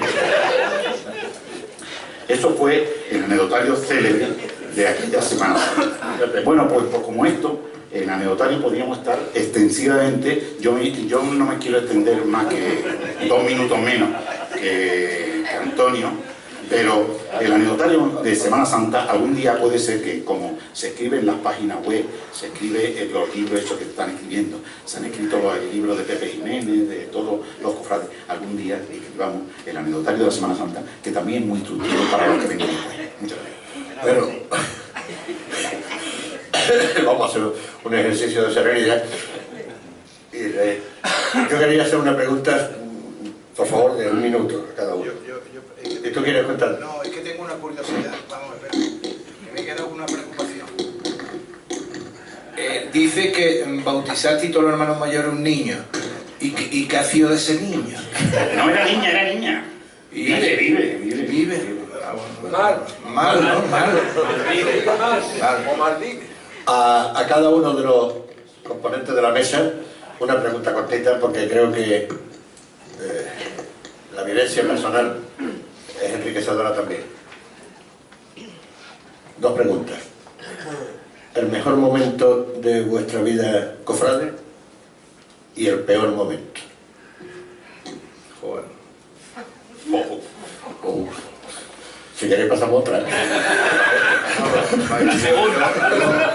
si, como estoy interviniendo el primero, rompo el fuego, pero la verdad es que no puedo decir el mejor momento y el peor momento. Yo creo que los momentos malos, pues bueno, las luchas internas de la cofradía, que son tremendas, ¿no? Y que sufren más que... Y eso que yo estoy en la vida pública y por consiguiente sé lo que es sufrir, y tengo una profesión que es una profesión de riesgo, como ser abogado, pero la lucha interna de las cofradías, la cual salen las bajas pasiones a relucir, y que antes incluso se mantenía en un núcleo más cerrado, pero que hoy con los medios internet y demás, pues desgraciadamente aflora en las redes sociales y al final hay cosas incontroladas y demás. Quizá eso es lo peor que yo he vivido en el mundo cofrade. Lo mejor, pues yo creo que una cofradía y la Semana Santa de Málaga te da momentos inolvidables. Y como no quiero hablar de mi cofradía, que por supuesto y demás, pues diré lo último. Hace pocos días, a las 4 de la mañana, en la Tribuna de los Pobres, viendo pasar a la Virgen de la Esperanza. Bueno, yo he tenido la suerte de que en mi cofradía he ocupado todos los cargos menos el de hermano mayor, que nunca quise serlo. Pero yo no viví nunca los enfrentamientos, yo eso no lo he conocido, yo no lo he vivido. He tenido la suerte de que todos los cargos que he ocupado, secretario, primer teniente, durante tantos años, todas las cosas, pero no lo he vivido. Sé que existen, pero no lo he vivido. Yo el momento más hermoso para mí es cuando salía de la mano de mi padre, que es a lo que me refería antes, ¿no? Ese mundo particular, privado, que no tiene nada que ver con nada más que con lo que uno puede sentir, y que ese es el tesoro de la Semana Santa de cada cual, ¿no? Cada cual tiene un momento, ¿no? El momento en que yo salía con mi padre de la mano, igual que ahora voy precisamente de mayordomo de niños, de pavero, como se dice en mi cofradía, se dice los paveros, ¿no? Y llevo de la mano a mi hija pequeña como llevé a mi hija mayor. Momento más triste, lo dije el otro día en el pregón, la última vez que rocé la mano de mi madre, sabiendo que esa sería efectivamente, y así fue, claro, la última vez. Entonces son universos. La Semana Santa es un universo estético, es un universo devocional, es un universo, como decía Pepe París, de sensaciones, de vivencias, de emociones. Cada uno tiene la suya, o las suyas, porque son muchas, y por supuesto eso forma una sinfonía, pero una sinfonía que cada uno tiene lleva una parte de la partitura. Entonces, en el momento en que eso desapareciera, o se intentara que eso desapareciera, desaparecería la Semana Santa como la conocemos, porque al fin y al cabo el modelo barroco del siglo XVII, no, del XVIII no, del XVII sigue funcionando. Ese es el tema. La sociedad andaluza sigue siendo una sociedad esencialmente barroca en la extremosidad de sus manifestaciones populares. Entonces, claro, eso es anacrónico, en un sentido antropológico sería anacrónico. No se correspondería, pero precisamente existe por eso, por voluntad del pueblo. El pueblo lo quiere así. Una pequeña digresión, ¿no? El otro día me fui a Sevilla a ver una exposición de Zurbarán. Y entonces, que por cierto, existen 3000 Zurbaranes, había una fábrica de Zurbaranes en Sevilla, lo cual es tremendo, ¿no? Porque empecé a ver que yo digo, esto no me suena, esto no me suena, esto no me suena. Las últimas son muy malas. Son horrorosos. Las últimas 8. Lo digo por, al parecer que la quieren traer a Málaga, Sí, ya veréis. sí, pero la 8 no viene. Esa no van a ver, es tremendo, pero bueno. Pero en los Zurbaranes, digo los Zurbaranes porque había una fábrica de Zurbaranes. Ahora el que tenga un Zurbarán queda deteriorado su propiedad por lo que, cuando ha salido a la luz pública el hecho, ¿no? Que era conocido por lo que estudiaba un poco arte y tal, pero no se ha visto. Pero los Zurbaranes nacen cuando con la Contrarreforma la Iglesia decide llenarlo todo de imágenes.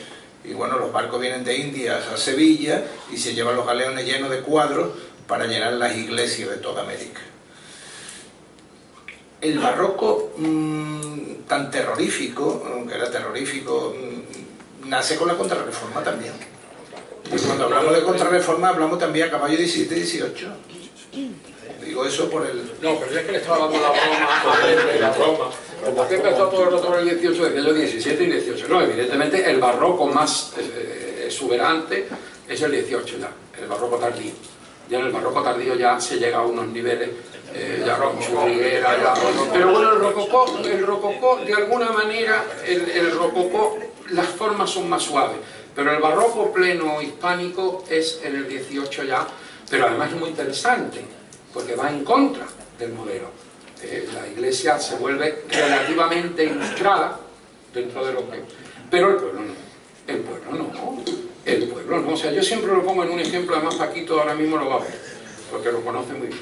En el transparente de la Catedral de Toledo, si miramos al transparente, está la cena, y hay un ángel que cae, y está con las piernas en caída libre. Eso ya es el delirio. O sea, ya el movimiento. Y eso es así. Y sigue siendo así. Y la gente lo vive así, el pueblo lo vive así. Porque el barroco, como decía Eugenio Dors y como decía Wofling, no es un movimiento, sino forma parte de unas líneas estéticas que están ya en el Laoconte, por ejemplo. Entonces es así. Claro, ese movimiento, esa manera de sentir, esa manera de vivir, que Pepe la ha contado con mucho gracejo, porque las anécdotas son verdaderamente la sal y pimienta de la historia, la sal y la pimienta de la historia, la anécdota. Esa manera de vivir, esa manera de sentir, se queda anacrónica respecto a los propios modelos de la Iglesia. Modelo Concilio Vaticano II, modelo que van, claro, no consiguen encauzarlo. Y esa es la dialéctica. No es una dialéctica de fondo, no, es una dialéctica de formas y de sensibilidades. Y claro, el modelo barroco sigue funcionando. Por poner el ejemplo, cuando la Virgen de los Dolores sale el altar de plata más prodigioso que tiene la cristiandad, que se pueda mover. Pues mire usted, eso no lo entienden. No lo entenderán nunca, porque entre otras cosas, que yo lo hablaba con una persona a la que admiro profundamente, al que fue administrador apostólico de la diócesis de Málaga, no sé, lo sabemos todos, en el momento en que la Iglesia Católica renuncia a su tradición histórica y estética, que Benedicto ha intentado recuperar, la belleza de las formas, el ritual litúrgico. En el momento en que se renuncia a eso ya no se comprende, sin darse cuenta que eso es hijo del modelo al que yo me refería.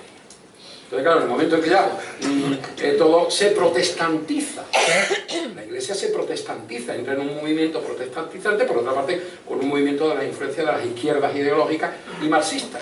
Y entonces, claro, el prodigio barroco del trono de la Virgen de los Dolores, el manto, el palio, la plata andante, les resulta tremendamente extraño. Ahora hay una vuelta, por lo menos permisiva, porque ha de ser utilizada, pero claro, ya la escasísima formación cultural del clero, que es prácticamente nula, pues claro, no les permite comprender, el lenguaje no lo entienden, y como no lo entienden, lo rechazan. No saben arte, no saben latín, ya no saben esas cosas, no saben. Yo no digo que esté bien ni que esté mal, pero es una ignorancia profunda. Juan, una cortita. Que el momento mejor y el momento peor. Pero es que podíamos hablar de barroco y Por favor, que faltan dos todavía y es la hora ya. Un momentillo. en relación con los indios otabalos de Ecuador, que es una cosa muy curiosa. Luis, Pepe, yo sé que tú te a va la a copa. interesar. Mira, Juan. curiosamente, la iglesia que ahora, la iglesia que en este momento es más fuerte, la iglesia iberoamericana, la fortaleza viene de la cultura religiosa indígena, que tiene un barroco todavía peor que el nuestro. Esto me lo debía, O sea, los indios otabalos están haciendo reproducciones. Es que como están hermanadas por arte y conspiración, pues ya me he preguntado un minuto cada uno de ellos. ya no para. Juan, un minutillo, por favor. Santo. Juan Rosén, ¿Qué hablaré a la pregunta? Que no me acuerdo. tu mejor vivencia y tu peor vivencia. La peor vivencia, la peor Yo vivencia. sé, la mejor es hoy, ya lo sé, aparte. Bueno, no, aparte, maravilloso. La peor vivencia, ha habido no, peor ninguna. No, peor ninguna. Tengo esa suerte, no lo sé. Peor ninguna. Ha habido cosillas, pero no. Lo que recuerdo con mucho cariño es cuando mi padre me llevaba, como le pasaba a Antonio, a ver a Boyelica a las 3:15 de la tarde, cuando salía de los lugares tan particulares que tenía. Eso era fruta madre. Eran los mejores Los mejores. Y después el momento más feliz y el momento que sin yo darme cuenta la trascendencia que iba a tener en mi vida fue cuando a principios del 70 conocí a la Virgen de los. Eso es lo mejor que me ha pasado en mi vida. Lo mejor, de todo, lo mejor que me ha pasado en mi vida. Y con eso me quedo. Pepe País. Cortita también. Yo de verdad, yo hubiera estudiado en Bolonia, lo mismo que Antonio Garrido Moraga, yo me tienen que dar la conferencia para mí solo. Porque por mi madre de mi alma, yo no sé si ya estoy barroco por el 17 o en el 18, o mi momento más feliz fue en el 17 o en el 42, no sé, ya me ha dejado confuso el uno con el turbanán y el otro con el barroquismo. Yo que no entiendo ni de uno ni de otro, a mí me ponen uno hecho por Periquillo Pérez en la puerta y me da lo mismo que dejar turbanán. Bueno, yo creo mi momento más amargo fue en el año 78, cuando me cayó el agua del diluvio universal. Entonces fue cuando, de verdad, el momento, si os digo, uno de los momentos más amargos de mi vida, en el 79. Los momentos más amargos que he pasado en mi vida. De verdad, se me ha pasado. Yo estoy contigo. Y luego el momento más feliz, pues fue el momento que vi a mi Virgen de la Trinidad en el altar mayor de la catedral coronándose. Son los dos momentos más felices que he tenido dentro de la cofradía. Ahora, como en sí de la cofradía, si fuera aparte, dentro de la cofradía yo he tenido muchos momentos muy felices y muy diversos. Entre ellos, yo quisiera que aquí se ha hablado antes, que me ha dejado asombrado. Lo que pasa es que yo empecé a contar la anécdota y no le he preguntado a Antonio Garrido Moraga la disciplina que tenían los párrocos de flagelación. ¿Dónde se flagelaban? Los párrocos no se flagelan.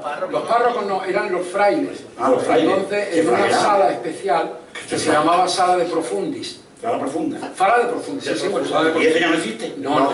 Eso era una sala, además no era una sala rectangular perfectamente, sino que tenía una cierta, hacia el fondo. Pero tenía salida por el fondo. Y por eso el Cristo de Mena, una de las hipótesis es que los brazos del Cristo de Mena, del Cristo que se perdió, la proporción no era la proporción canónica, sino que era un poco más estrecho, y es porque parece que estaba al fondo de la sala de profundidad. Entonces los frailes se bajaban a la sala y se disciplinaban unos a otros, lo cual, si me permitís ya la anécdota, era muy curioso, porque como te tocara delante el enemigo te podías poner... No, por eso digo, que si esas flagelaciones han existido a través del siglo XVII y siglo XVIII, y hasta el XIX. y en el XX no. En el 20 el también, 21. un momento, existe en Semana Santa en algunos pueblos de Castilla y Extremadura, los empalados por una parte, los aspados por otra y los flagelantes. Es que podíamos mandar allí actualmente, pero en ese tiempo no salía. Por favor, Pepe, vamos a dar siquiera 5 minutos, no hemos pasado ya 5, pero pido al director que nos dé 5 o 10 minutillos para empezar, porque alguien que hace preguntas, primero, Braulio. Vamos a ver, yo no voy a hacer ninguna pregunta.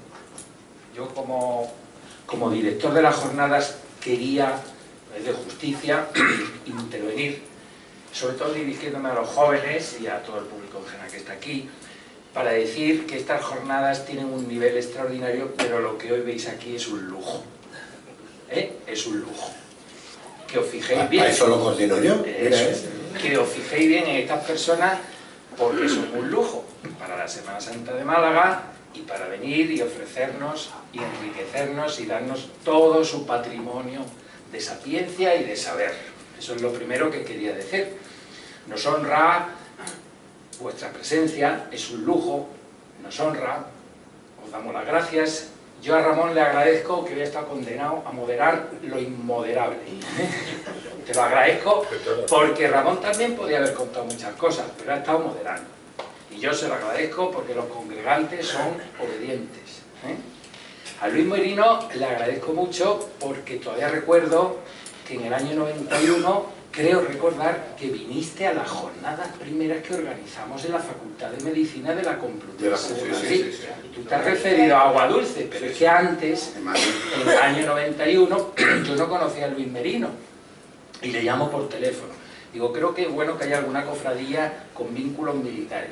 Y Luis Merino me dijo, en el año 91, dice, Braulio, tú sabes que en Málaga el miércoles santo se produce un milagro, que es que sale el Cristo de la Expiración y mi Virgen de los Dolores. Todavía lo recuerdo perfectamente. Y me quedó aquello grabado porque entendí el enamoramiento que tenía Luis Merino de sus titulares. Y nos acompañó, creo recordar, en el año 91, y luego en Agua Dulce, posteriormente siempre que hemos hecho esta jornada. Antonio, bueno, es un entusiasta de nuestras jornadas. Nos ha regalado su compañía siempre. Siempre que se le ha solicitado, ha estado con nosotros. Su sapiencia yo no la tengo que vender a nadie, todos le conocéis. Pregonero, hombre culto, hombre que dignifica nuestra Semana Santa, más allá de nuestras fronteras, etcétera, etcétera. Y además hoy te tengo que dar las gracias porque creo que has tenido una intervención muy valiente. La primera, muy valiente. Luego vamos a tener otra mesa redonda donde precisamente queremos hablar más de eso. Conciencia e identidad. Pero creo que has tenido una postura muy valiente para los momentos que actualmente estamos viviendo, de coordenadas y de parámetros de nuestras cofradías que no son los que algunos desearíamos o los que hemos vivido en otros tiempos. Con Juan Rosén teníamos una deuda, ¿sí? Estas jornadas con Juan Rosén tenían una deuda porque es la primera vez que nos acompaña y yo creo que hay que hacer un mea culpa porque Juan Rosén tenía que haber estado desde el primer momento, pero bueno, no sé, No pasa nada. por mi culpa, por la de otro... Lo habéis perdido. Nos lo hemos perdido, nos lo hemos perdido, La edición es antigua. pero bueno, nunca es tarde si la dicha es buena. Entonces, Juan, Es broma. muchas gracias, es la primera vez que te El tenemos, agradecido, sí. el afecto te lo hemos tenido siempre Ya lo sé, y ojalá lo vuelva a acompañar. por supuesto. Y de mi querido hermano y amigo Pepe París, ¿qué voy a decir? Que entre carrera y carrera tengo que decir algo. Que hoy me ha encantado Pepe París porque ha disfrutado, porque lo está pasando mal, porque le está doliendo su cofradía actualmente. Y por eso me ha alegrado verle eufórico, contando su historia, contando sus experiencias, contando sus vivencias. Y cuando a lo mejor nos están atravesando los mejores momentos que la cofradía cofradía te puede dar, los mejores y los peores momentos. Bueno, pues yo creo que esto sirve mucho para cargar las pilas, para identificarnos con tu... Yo estoy como los frailes en los cuarteles de invierno. Para identificarnos con tu dolor, con tu sensibilidad. Y yo esta intervención la tenía que tener porque recuerdo hace 2 años al tío de Pablo, que estuvo con nosotros, bueno, y estuvimos 2 horas riéndonos seguidos, ¿no? De cómo contaba cuando sacaron a su Cristo del estudiante y se tuvo que pegar con el cura de San Agustín, etcétera, etcétera. Bueno, en la memoria nos estará oyendo, y hace 2 años estuvo con nosotros. Y yo tenía que tener esta intervención porque de justicia no la he tenido con otras mesas y tal, pero con vosotros no me quedaba más remedio que agradeceros el nivel, la altura, la calidad y el lujo con que Veranos de Pasión en la primera edición, esperemos que en la segunda os volvamos a tener y deleitarnos como nos habéis deleitado. Muchas gracias. Ahí me había preguntado Antonio Guadamón. No, Simplemente, Antonio Garrido, un reproche. Llevamos años esperando el libro del Nazareno Gordo. Eso es lo que yo digo. Ya me lo ha dicho Ramón, y hay un adelanto, el artículo que publiqué sobre el Nazareno Gordo, pero claro, el canto al Nazareno Gordo efectivamente requiere... Yo he pensado hacer un libro, se llamaría algo así como Fauna Cofrade. No, tengo un poco más o menos el índice, ¿no? La fauna cofrade, donde dedicaría un artículo a cada uno de los ejemplares de esa fauna. Entonces pues sería muy interesante, ¿no? Ya está en la mente de todos, ¿verdad? Tendríamos pues no sé, el Nazareno Gordo, tendríamos el esteta sublime, ¿no? Que es el que calibra que la vela cuarta de la fila tercera, entonces resulta que según la raíz cuadrada de pi multiplicado por la función tiene un medio cero micra desviado, y eso destruye la estética del trono. En fin, iríamos diciendo el párroco Trabucaire, dispuesto a acabar con nosotros en cualquier momento, si pudiera. Trabucaire era como se llamaba a los curas carlistas en el siglo XIX. Se lo dedico a Pepe, el párroco Trabucaire. Y entonces ahí iría. Lo que pasa es que es verdad que yo creo que ese libro me exigiría un exilio de Málaga prolongado, en fin, tendría que cambiar de ciudad y no sería... No, pero es verdad que un libro sobre la fauna sería muy interesante, muy divertido además. Porque lo que ha dicho Pepe, que lo dice con ese tono que usa, pero ya hablando completamente en serio, ese libro está por hacer. Entonces yo se lo decía a Pepe Atencia, que en paz descanse: Pepe, grábalo, graba. Y me decía, no, que es muy peligroso. Claro, es muy peligroso, salen cosas que, bueno, pues son peculiares. Pero ese libro habría que hacerlo porque esa es la historia, la intrahistoria que decía don Miguel de Unamuno, ¿no? La intrahistoria de la Semana Santa, que es fundamental. Eso que ha dicho, mire usted, lo ha dicho así de pasada, que no había dinero para salir. Que no había. Y había que ponerlo, y uno soltaba una peseta, otro un duro, otro 10, otro... Es decir, eso demuestra... Y entonces firmábamos en las 42 por 23. Que era una cosa que era así. Y yo la primera vez que salgo de mayordomo de la Virgen de los Dolores, en nombre de trono, pasado carretería, de pronto se para el trono. ¿Y qué pasa? Y se me acerca un capataz y me dice, aquí ponemos dinero, esto no sigue. O no sigue. Pero bueno, cuando acabe la procesión, no ahora mismo. Y allí me tuve que ir buscando por bolsillo de cofrade y no cofrade y más hasta poner el dinero encima de la mesa. Eso hoy no se puede imaginar, pero ocurría. Ustedes saben ocurrió, que ese fue el último momento que ocurrió. Por eso mismo hubo un trono aquí que le pusieron el mar de San Vito. No lo saben ustedes. Ese era el trono del rescate. Por quitarle peso, porque los hombres decían que no podían, le pusieron un sistema al trono, y que cuando llegó el Cristo del Rescate a Puerta Nueva, ahí empezó a bailar hasta el olivo. Aquel trono era el mar de San Vito. Y bailaba hasta el olivo hasta tal punto que lo tuvieron que dejar abandonado en Puerta Nueva. Llevaba ruedas, ¿sí?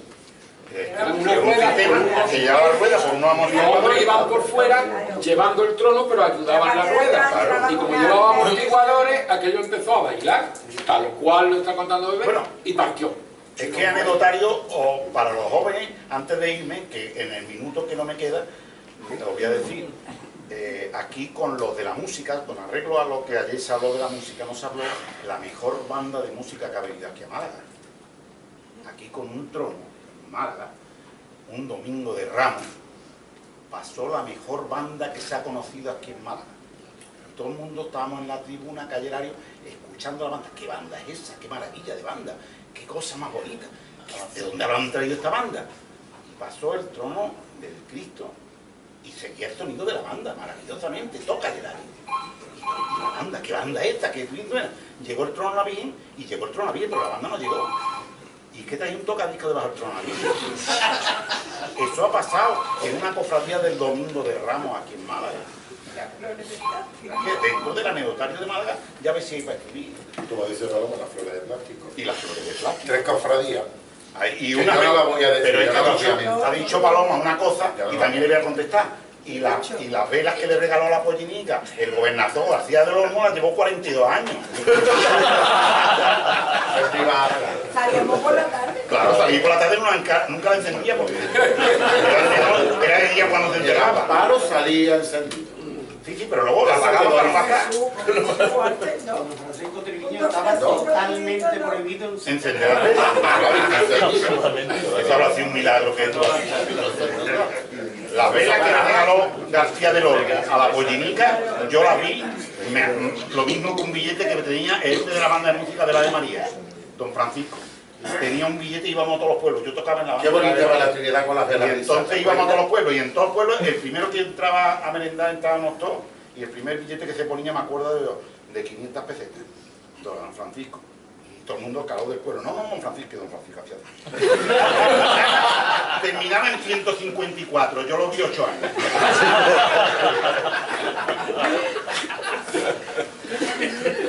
Bueno, perdón, hay una pregunta. Pero son las 2:05, vamos a hacer, por favor, breve. Venga. Que ya llevamos 20 minutos los tres. Pero creo que no lo estamos pasando mal, ¿verdad?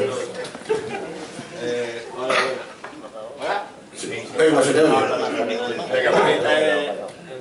Tan solo ayer y hoy se habló de la juventud. Se habló de que la juventud está un poquito de aquella manera. Yo me acuerdo que yo tenía 14 años y tuve la fuerza interior de pegar en la puerta de Paco Toledo. Yo pegué en la puerta de Paco Toledo con 14 años y yo me senté con él a hablar. Conclusión de lo que hablé. Se abrió San Julián, nos trajimos un San Juan de Vélez, nos trajimos una Virgen de un particular que don Antonio bendijo y se hizo el primer culto que yo conozco a la Juventud Cofrade. Después de no sé cuántos años, don Antonio firma un anexo de Juventud Cofrade a los estatutos de la agrupación de cofradías. Que nos fuimos a San Julián, toda la gente, nos sentamos allí alrededor del altar mayor con don Antonio, y esos estatutos pues se hicieron, ese anexo de la Juventud Cofrade se hizo, bueno, oficial. ¿Qué quiero decir con esto? Que han pasado como 20 años de aquello, o 20 tantos años de aquello, y yo escuché ayer que los estatutos se han cambiado, se han cambiado, y que la juventud sigue, y la juventud está.